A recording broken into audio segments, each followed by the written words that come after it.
Hello everyone, मैं लाया हूँ इम्पोर्टेंट क्वेश्चंस आपके इंग्लिश ग्रामर के कुछ क्वेश्चंस है।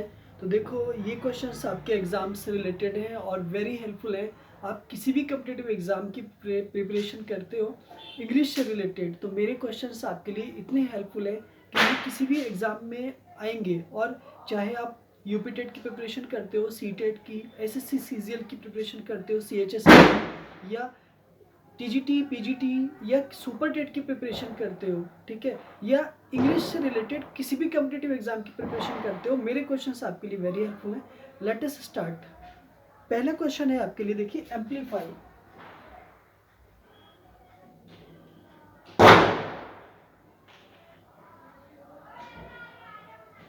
पहला क्वेश्चन है, देखिए, आपके लिए एम्पलीफाई, और एम्पलीफाई का मीनिंग बताना। What is the meaning of amplify?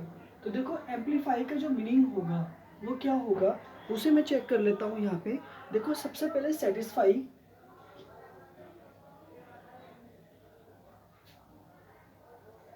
Option number B supply,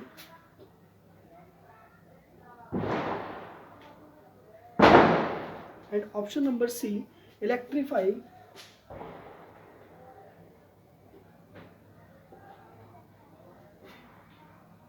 and option number D magnify.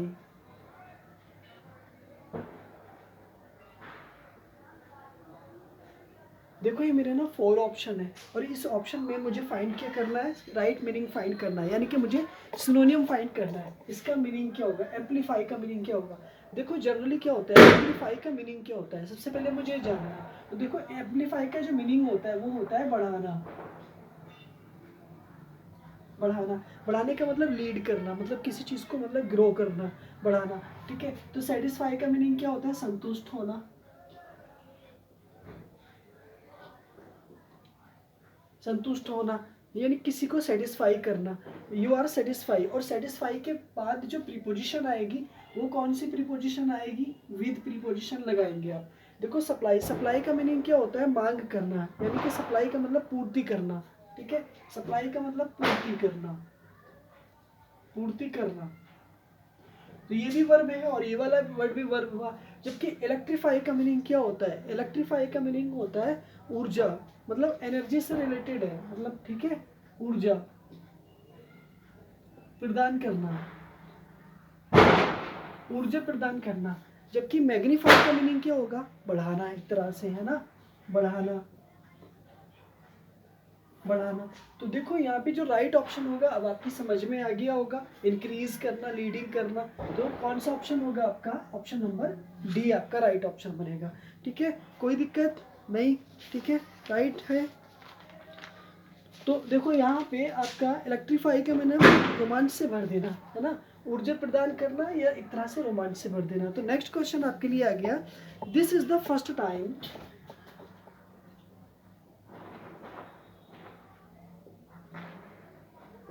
This is the first time, this is the first time anybody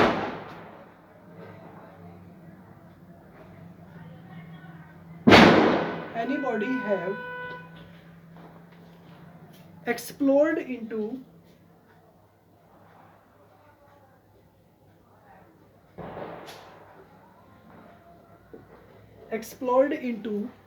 this part of the country,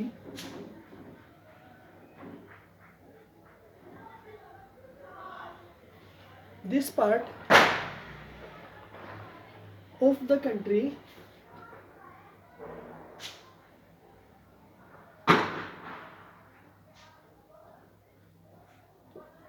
देखो, मेरा ये question है और इस question में मुझे ना mistake find करना है, इस पूरे सेंटेंस में मिस्टेक फाइंड करना है। तो देखो, मिस्टेक पाने के लिए मैं क्या करूँगा, देखो, सबसे पहले क्या है, मैं यहाँ से शुरुआत करूँगा, है ना। अगर नो एरर है तो आप नो एरर लगाओ, अदरवाइज अगर मिस्टेक नहीं है तो मुझे मेरे किस पार्ट में मिस्टेक है। चलो, मैं यहाँ पर देख लेता हूँ, आपको ऑप्शन दे देता हूँ। ऑप्शन नंबर ए मेरा ये रहेगा, ऑप्शन नंबर बी ये रहेगा, ऑप्शन नंबर सी रहेगा, ऑप्शन नंबर डी आपका ये आ गया, ठीक है बच्चों। अब यहाँ पे पहले आप ये देखो कि यहाँ पे कौन सा मीनिंग है, ठीक है। यानी कि किस ऑप्शन में मिस्टेक है पहले चेक करो।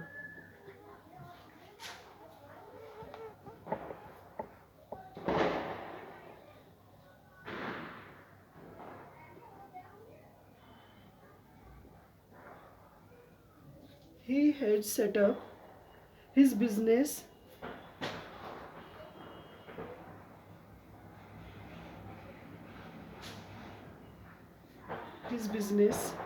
now as he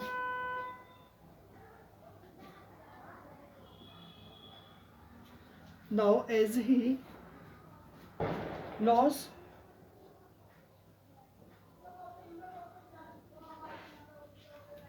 the ins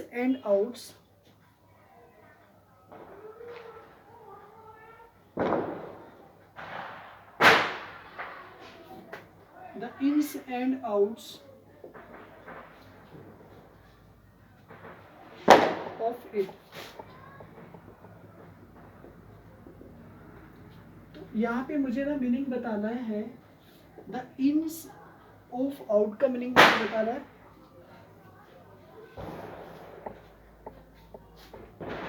option A details, option B usefulness, option C importance,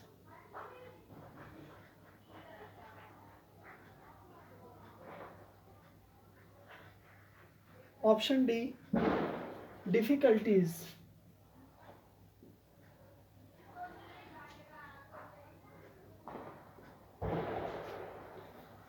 देखो यहाँ पे अब मैं आपसे सेकंड क्वेश्चन की बात करूंगा कि सेकंड क्वेश्चन में ऑप्शन कौन सा ठीक है। देखो यहाँ पे this is the first time, ये आपका एक पहला सेंटेंस हुआ। देखो यहाँ पे सब्जेक्ट कौन हुआ, दिस सब्जेक्ट हुआ ये वाला, और दिस अगर सिंगुलर है तो देखो सिंगुलर के साथ में इज आ रहा है, और उसके बाद द फर्स्ट टाइम, तो देखो टाइम से पहले फर्स्ट आया, फर्स्ट से पहले आर्टिकल द गया, कोई दिक्कत नहीं, ये इतना पार्ट बिल्कुल ठीक है। एनीबॉडी, अब देखो एनीबॉडी क्या हो गया, एक प्रोनाउन है, एनीबॉडी एक सिंगुलर प्रोनाउन है जो अपने साथ में वर्ब कैसे लेगा, सिंगुलर लेगा। तो यहाँ पे जो हैव आ रहा है, ये हैव तो प्लूरल आ गया, तो जब प्लूरल आ गया तो सब्जेक्ट हमारा सिंगुलर है, वर्ब हमारी प्लूरल है, तो मिस्टेक समझ में आ रही है ना। एक्सप्लोर्ड, तो देखो एक्सप्लोर्ड बिल्कुल ठीक है क्योंकि हैव अपने साथ में वी की थर्ड फॉर्म लेंगे।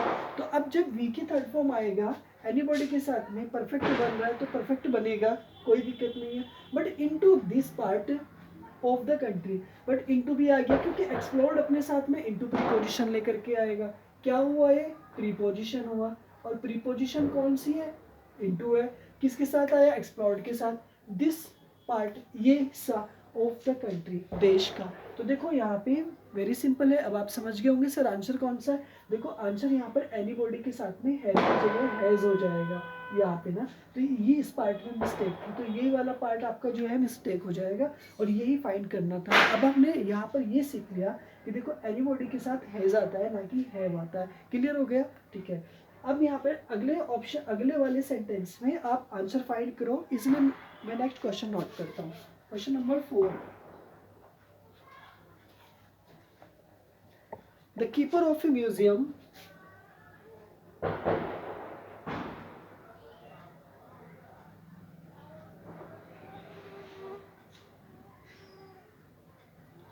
the keeper of a museum,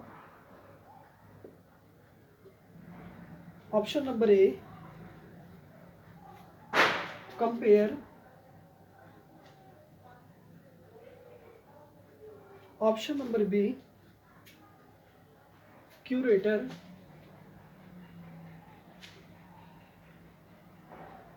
option number C conservator,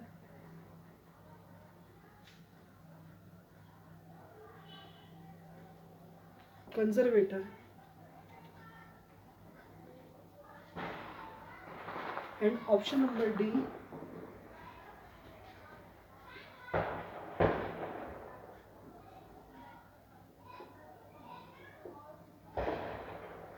commissioner, option number D commissioner। तो देखो यहाँ पे क्वेश्चन नंबर थर्ड का मैं आपको आंसर बताता हूँ। क्यों क्वेश्चन नंबर थर्ड में कहाँ पर मिस्टेक है या कौन सा वर्ड आएगा।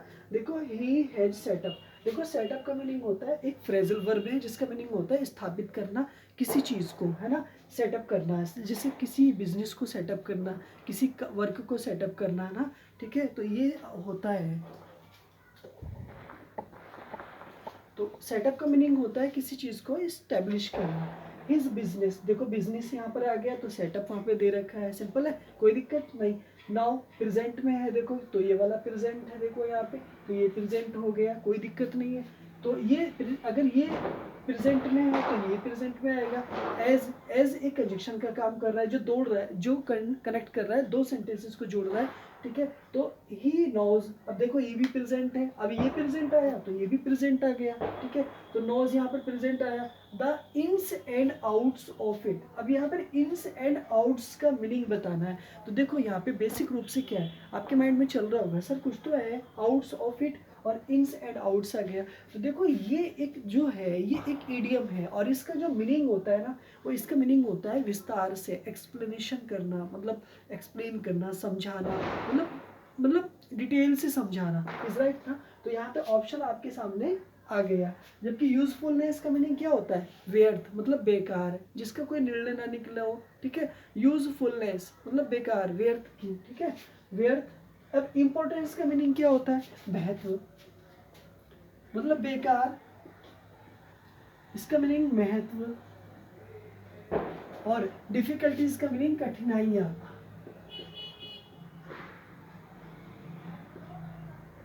डिफिकल्टीज का मीनिंग कठिनाइयाँ, तो हार्डशिप्स जिसे बोलते हैं। और इम्पोर्टेंस का इम्पोर्टेंट से बना है। ठीक है, जबकि यूजफुलनेस यूजफुल, यूजफुलनेस और डिटेल्स। क्वेश्चन नंबर 4 का आपको आंसर फाइंड करना है। मैं आपको 5 क्वेश्चन यहाँ पर दे देता हूँ।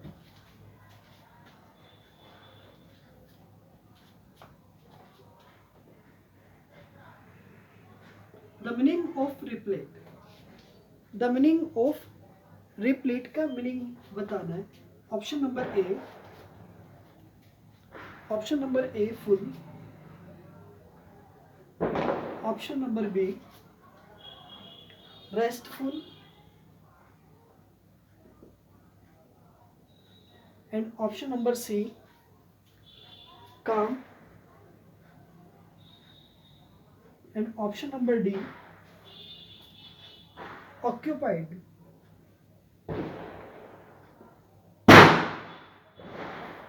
ऑक्यूपाइड। ठीक है, तो देखो यहाँ पे रिप्लेट का मीनिंग क्या होगा। उससे पहले मैं आपको 4th क्वेश्चन के बारे में एक्सप्लेन कर देता हूँ। ठीक है, नेक्स्ट आ जाओ। देखो देखो पहला क्वेश्चन है कि the keeper of A museum, मतलब एक जो म्यूजियम होता है, एक वो प्लेस जिस जो हिस्टोरिकल जिसके अंदर थिंग्स रखी होती हैं उसको आप म्यूजियम के नाम से जानते हैं। ठीक है, तो एक वो जो म्यूजियम की देखरेख करता है, म्यूजियम को देख रेख करता है, बाहर के आने वाले लोगों को बताता है कि ये चीज़ें हैं और वे चीज़ें, कुछ जो ऐतिहासिक चीज़ें होती हैं उनको केयर करता है, तो उस पर्सन को क्या कहते हैं। तो देखो यहाँ पे कंपेयर, एक तरह से कंपेयर हुआ, क्यूरेटर हुआ, कंजर्वेटर हुआ या कमिश्नर हुआ। ठीक है, तो देखो यहाँ पे जो आपका राइट ऑप्शन हो जाएगा एक तरह से वो हो जाएगा क्यूरेटर। आपके माइंड में चल रहा होगा। देखो कंपेयर का मतलब क्या होता है, एक तो कंपेयर होता है तुलना करना, एक कंपेयर ये वाला होता है, दूसरा क्यूरेटर होता है। तो क्यूरेटर का मतलब क्या होता है कि वो व्यक्ति जो म्यूजियम की देख रेख करता है। ठीक है, जबकि कंजर्वेटर क्या होता है, देखो कंजर्वेटर क्या मतलब होता है एक तरह से, और कमिश्नर का मतलब कमिश्नर होता है। ये बात आपकी बात समझ में आ गई, क्लियर, सारी बात समझ में आ रही थी। क्वेश्चन नंबर आपका 6, क्वेश्चन नंबर आपका 6, इन this novel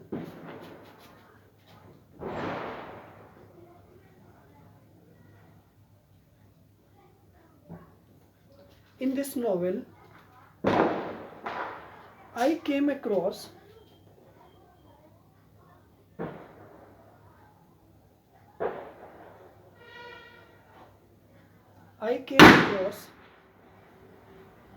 I came across some words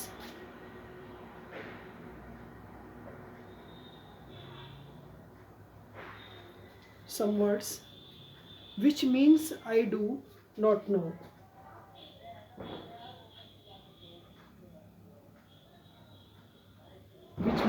I do not, I do not know. तो देखो यहाँ बताना है कि किस पार्ट में मिस्टेक है ना, किस पार्ट में मिस्टेक है, तो हमें यही फाइंड करना। उससे पहले मैं आपको 5 नंबर जो क्वेश्चन है उसका मीनिंग बता देता हूँ। देखो रिप्लेट का मीनिंग बताना है, तो रिप्लेट का मीनिंग होता है रीप्लेट। प्लेट का मीनिंग होता है दोबारा से ना क्या हो जाना, फुल कर देना, भर देना। जबकि रेस्टफुल का मीनिंग क्या होता है, मतलब आराम। रेस्टफुल का मतलब क्या होता है, रेस्ट लेना, आराम किया हुआ, मतलब आराम से आराम करने वाला। जबकि काम का मीनिंग क्या होता है, शांत। और ऑक्यूपाई का मीनिंग क्या होता है, आपका व्यवसाय। तो देखो यहाँ पे फुल का मतलब क्या होता है, भरा हुआ, भरा हुआ एक तरह से। रेस्टफुल का मीनिंग क्या होता है, मतलब ताज़ा। ताज़ा का मतलब तरोताज़ा जिसे बोलते हैं। काम का मीनिंग क्या होता है, शांत। जबकि ऑक्यूपाइड का मीनिंग क्या होता है, व्यवसाय एक तरह से। ठीक है, तो यहाँ पे जो राइट ऑप्शन होगा, आपका जो राइट ऑप्शन होगा, रिप्लेट का मीनिंग जो होगा एक तरह से हो जाएगा वो ए ऑप्शन, यानी कि फुल, यानी कि भरा हुआ होना। ठीक है, नेक्स्ट क्वेश्चन है आपका, क्वेश्चन नंबर मैं आपको 7 दे देता हूँ, इसलिए आप क्वेश्चन नंबर 6 को फाइंड करिएगा। क्वेश्चन नंबर आपका 7,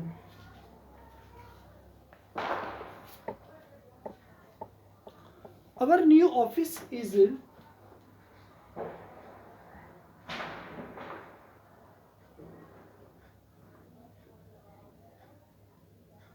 our new office is equipped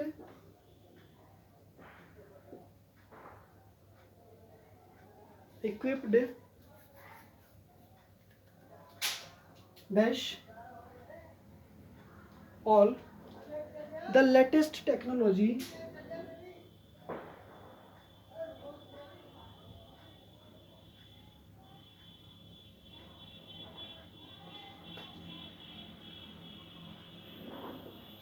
all the latest technology is right ना। तो देखो मेरा क्वेश्चन है आपका, और यहाँ पे मुझे ऑप्शन फिल करना है, मुझे ऑप्शन को फिल करना है कि मेरा सही ऑप्शन क्या आएगा यहाँ पे। ठीक है, तो option number A, option number A by, option number B with, option number C from, and option number D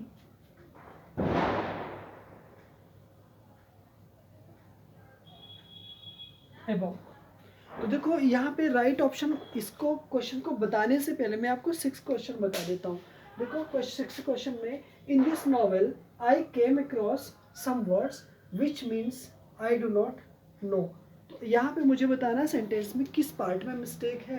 तो मैं यहाँ पे इसको एक तरह से ए बी, ठीक है, और डी ऑप्शन में डिवाइड कर देता हूँ, ए बी और सी, और आपका ये रहा डी ऑप्शन। ठीक है, तो देखो यहाँ पे इन दिस नॉवेल में कोई मिस्टेक नहीं है, बिल्कुल ठीक है। आई केम अक्रॉस, देखो पास्ट सेंटेंस है आपका, सम वर्ड्स, कुछ ऐसे शब्द मैंने मिले हैं, मैं मिला हूँ कुछ ऐसे वर्ड से, विच मीन्स। तो यहाँ पे जो विच मीन्स आ रहा है ना, विच मीन्स वाले सेंटेंसेस में आपको मिस्टेक है यहाँ पे ना। ठीक है, ये वाला आई डू नॉट नो, मैं नहीं जानता हूँ। ठीक है, मैं नहीं जानता हूँ, मैं नहीं जानता हूँ। अब क्यों होगा, क्योंकि देखो विच अपने साथ में क्या आएगा, विच क्या होता है, एक सब्जेक्टिव केस में आता है और एक ऑब्जेक्टिव केस में आता है। जबकि यहाँ पे जो है पॉजिटिव केस का यूज़ किया जाएगा, तो विच जो है वो नॉन लिविंग थिंग से पहले, यानी कि जैसे कि एनिमल्स हैं उनके साथ आता है, यानी कि नॉन लिविंग जितनी भी चीज़ें होती हैं उन सब के साथ आता है। तो यहाँ पे ना डियर स्टूडेंट्स, आपको एक तरह से हुज करना होगा, आपको विच की जगह क्या हो जाएगा, हुज हो जाएगा। Whose means I do not know. ठीक है, इसका मतलब ये हुआ कि in this novel I came across some words whose means I do not know, यानी कि इस एक नॉवेल है, एक उपन्यास है, उसमें मुझे अचानक मैं ऐसे शब्दों से मिला हूँ जिनका मीन्स मैं नहीं जानता हूँ, यानी कि कुछ ऐसे वर्ड्स से मैं मिला हूँ, या मैंने ऐसे वर्ड्स देखे हैं जिनको मैंने कभी नहीं देखा, यानी कि जिनको मैं मीनिंग नहीं जानता हूँ। तो ये इसका मीनिंग हुआ एक तरह से। तो यहाँ पर हमने मिस्टेक हमने फाइंड कर ली सी में, विच मीन्स की जगह हुज मीन्स हो जाएगा। इज राइट ना। लेट अस स्टार्ट देखिए अगला क्वेश्चन देखते हैं कि हमारी वीडियो अच्छी लग रही होगी आई होप, और ये क्वेश्चंस आपके लिए वेरी मतलब अच्छे हैं, बहुत अच्छे हैं। इसका मतलब our new office is equipped dash all the latest technology. देखो यहाँ पे option number A by, option number B with, option number C from and option number D above. तो ये सभी क्या है, एक तरह से प्रीपोजिशन है, और प्रीपोजिशन में यहाँ पर फिल करना है। इक्विप्ड के बाद कौन सी प्रीपोजिशन आएगी उसको फिल करना है। अब देखो यहाँ पे देखो इक्विप्ड के बाद में देखो अवर न्यू ऑफिस, ठीक है, तो अवर क्या हो गया, एक एडजेक्टिव हो गया, जबकि न्यू क्या हो गया, वो भी एक एडजेक्टिव हो गया। तो ऑफिस क्या हो गया, नाउन हो गया, ठीक है। इज है, इक्विप्ड, इक्विप्ड का मतलब क्या होता है, भरा हुआ, यानी वर्ब हो गई, मेन वर्ब आ गई, तो पैसिव वॉइस में सेंटेंस है। क्यों, क्योंकि इज के बाद में वी की थर्ड फॉर्म आ रही है। उसके बाद में ऑप्शन नंबर बी जो आएगा ना, वही आपका राइट ऑप्शन हो जाएगा। क्यों, क्योंकि इक्विप्ड के बाद जो प्रीपोजिशन आएगी वो विद आएगी। तो यहाँ पर क्या आ जाएगा, आपका विद प्रीपोजिशन आ जाएगी, विद आ जाएगी, ठीक है, विद प्रीपोजिशन आ जाएगी। ऑल द लेटेस्ट टेक्नोलॉजी, देखो यहाँ पे लेटेस्ट सुपरलेटिव डिग्री बना रहा है, ठीक है, और टेक्नोलॉजी से पहले आ रहा है, तो उससे पहले आर्टिकल द आ गया, क्योंकि सुपरलेटिव डिग्री है तो यहाँ पर द आ गया। लेटेस्ट का मतलब अभी हाल ही की, ठीक है, लेट से बना है, लेट का मतलब होता है देर, लेटेस्ट हाल ही की, टेक्नोलॉजी मीन्स टेक्निक। तो इट मीन्स ये हुआ कि our new office is equipped with all the latest technology.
Okay dear students, तो मैं आपको कुछ और इम्पोर्टेंट, ठीक है, तो आपके लिए जैसे मैं ये क्वेश्चन है आपका, तो देखो लास्ट क्वेश्चन यहाँ पे देख लीजिएगा, क्वेश्चन नंबर 8 में आप जाएंगे, तो क्वेश्चन नंबर 8 में आप जाएंगे तो देखो यहाँ पे हमने देख लिया कि कुछ जो इम्पोर्टेंट वर्ड्स हैं ना आपके, जैसे कि ऑलवेज एंड नेवर। तो देखो ये दो वर्ड है आपके, तो ऑलवेज का यूज हमेशा पॉजिटिव सेंटेंस में होगा, जबकि नेवर का मीनिंग हमेशा नेगेटिव सेंटेंस में होगा। जैसे I always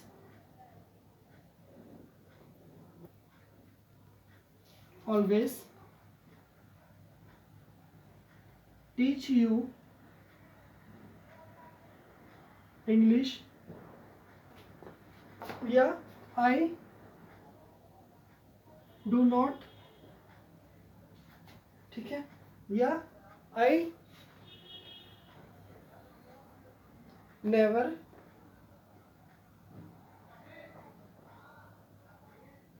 teach you English. तो आपके दोनों सेंटेंस बिल्कुल राइट होंगे, ठीक है। एक बार दोबारा देख लीजिएगा, देखो एम्पलीफाई का मीनिंग होता है बढ़ाना, तो सेटिस्फाई का मीनिंग होता है संतुष्ट होना, और सेटिस्फाई के बाद प्रीपोजिशन आती है विद। सप्लाई के बाद होता है पूर्ति करना, इलेक्ट्रीफाई का मतलब ऊर्जा प्रदान करना, और मैग्नीफाई का मीनिंग होता है बढ़ाना। तो एम्पलीफाई का जो राइट ऑप्शन होगा वो डी हो जाएगा, यानी बढ़ाना। This is the first time anybody have explored into this part of the country नोएरल। तो देखो इस सेंटेंस में ना मिस्टेक फाइंड करना था, तो ये बात आपकी समझ में आ गई कि this is the first time. ये क्वेश्चन एग्जाम में पूछा हुआ है, सारे क्वेश्चंस एग्जाम में पूछे हुए हैं, और सभी सेंटेंसेस को लॉजिकल तरीके से समझने की कोशिश करो। This is the first time, देखो द फर्स्ट आता है ना कि फर्स्ट द आता है, ठीक है। एनीबॉडी के साथ में हैज़ का यूज होगा ना कि हैव का यूज होगा। इट इज राइट, एक्सप्लोर्ड हो गया into this part of the country. He has setup, setup का मतलब क्या होता है, स्थापित करना होता है। सेटअप के बाद में कोई ना कोई बिजनेस आता है, इज राइट। नाउ आ गया as he knows the ins and the outs. तो इन्स एंड द आउट्स का मीनिंग होता है इन डिटेल्स में, यानी विस्तार पूर्वक एक्सप्लेन करना। ये एक ईडियम है, ये बात छाप लेंगे दिमाग में। तो यूजफुलनेस का मतलब होता है बेकार, बेकार की चीज़ होना, बेकार का कार्य होना। इंपॉर्टेंस का मतलब होता है महत्व, और डिफिकल्टीज का मीनिंग होता है कठिनाइयाँ, यानी कि the keeper of A museum, यानी कि एक म्यूजियम एक ऐतिहासिक चीज़ है जहाँ पर रखी होती है, उनकी देखरेख करने वाले पर्सन को क्या बोलते हैं, कंपेयर करना नहीं, क्यूरेटर ही होता है, संरक्षक जिसे आप बोलते हैं ना, कंजर्वेटर एक तरह से, और कमिश्नर आपका, ठीक है। रिप्लेट का मीनिंग होता है एक तरह से फुल, भरा हुआ होना, तो ऑप्शन नंबर ए बिल्कुल राइट ऑप्शन बनेगा। रेस्टफुल का मीनिंग होता है तरोताज़ा, बिल्कुल आप आराम किए हुए हैं, रेस्टफुल है आप। काम का मीनिंग होता है शांत, और ऑक्यूपाइड का मीनिंग होता है व्यवसाय। In this novel I came across some words which means I do not know. देखो इन दिस नॉवेल में, इस उपन्यास में, आई केम अक्रॉस में अचानक से मिला, यानी मुझे ऐसे वर्ड्स मिले हैं, सम वर्ड्स मिले हैं जो हुज मीन्स, जिनका अर्थ मैं नहीं जानता हूँ। तो यहाँ पे ना विच की जगह हुज मीन्स हो जाएगा according to words. Our new office, our new office, तो यहाँ पर देखो ऑफिस नाउन है, न्यू एडजेक्टिव हुआ, अवर भी एडजेक्टिव हुआ, ठीक है। अब यहाँ पर इक्विप्ड के बाद विद आ गया, तो इसके बाद आया तो पैसिव वॉइस में सेंटेंस हुआ आपका। और all the latest technology, latest से पहले आर्टिकल द आ रहा है क्योंकि ये सुपरलेटिव वर्ड बन गया आपका, ओके। अब यहाँ पर प्रीपोजिशन इक्विप्ड के बाद विद आता है, ठीक है। और बाय किससे पहले आता है, जैसे अबाइड बाई आता है, ठीक है, अबाइड बाई आता है, ठीक है। उसके बाद में फ्रॉम, सफ़र के बाद फ्रॉम आता है। अबव एक प्रीपोजिशन है जो गैप बताती है, ठीक है। उसके बाद में ऑलवेज पॉजिटिव सेंटेंस में आता है, नेवर नेगेटिव सेंटेंस में आता है। और इन दोनों का यूज़ हमेशा इंडेफिनिट में होता है, वो चाहे प्रेजेंट का हो या पास्ट का हो। जैसे पॉजिटिव में होता है, जैसे I always teach you English, मैं हमेशा आपको इंग्लिश पढ़ाता हूँ, या ये प्रेजेंट इंडेफिनिट टेंस हुआ। I never teach you English, मैं आपको कभी भी अंग्रेजी नहीं पढ़ाता हूँ। तो यहाँ पर दोनों सेंटेंस मेरे ठीक है, क्योंकि ये पॉजिटिव सेंटेंस को रेफर करता है और ये नेवर नेगेटिव सेंटेंस को रेफर करता है। आई होप, मैं उम्मीद करता हूँ कि मेरी वीडियो आपको बहुत अच्छी लगी होगी। मेरी वीडियो को लाइक करें, शेयर करें दोस्तों में, और मेरे चैनल पर नए हैं तो प्लीज़ सब्सक्राइब करें। और जो प्यार मुझे आप दे रहे हैं, प्लीज़, आपकी अगर एक बार वीडियो समझ नहीं आती है तो प्लीज़ दोबारा देखें, ठीक है, और दोबारा डेफिनेटली समझ में आ जाएगी। जो भी इंपॉर्टेंट लिंक है आप उन्हें जोड़ते चलें, डेली स्टडी करते चलें। और अगर कोई क्वेरीज है तो प्लीज़ मुझे कमेंट में सेंड करें। और अगर नए हैं तो मेरे चैनल को लाइक सब्सक्राइब करें। मिलता हूँ आपसे इसी तरह की अगली वीडियो में। Thanks for watching my video.